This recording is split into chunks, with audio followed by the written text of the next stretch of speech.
So in an ideal world, we've moved to a stage maybe later on this century where there's not much fossil fuels around at all.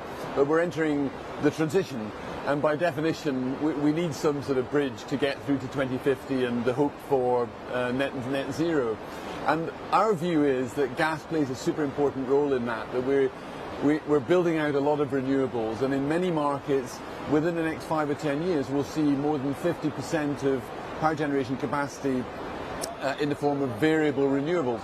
And the word variables is the key point. You need something to balance the market for peak times. Renewables can't do it all when the wind isn't blowing and the sun isn't shining.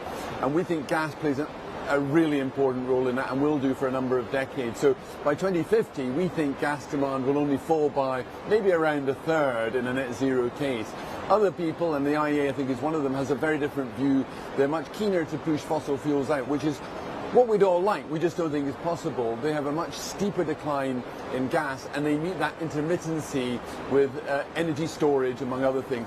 And the thing about energy storage is it will happen in capacity, but it's some distance off yet, we believe.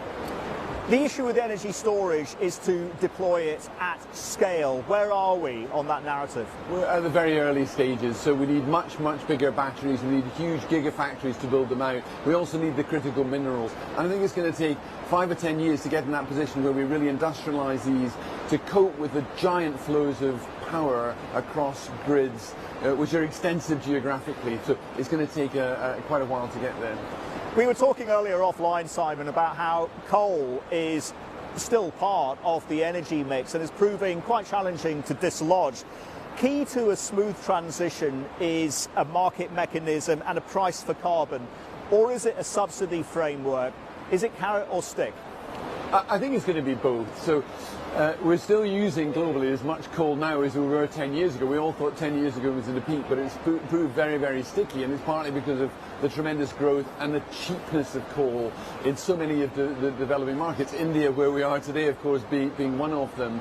So I think two things. One, ideally we'd see a higher carbon price, which is going to put up the cost of coal to power generators, but also ultimately consumers, and much of the world has been yet to grip that. That, I think, has to happen if we're going to get to net zero.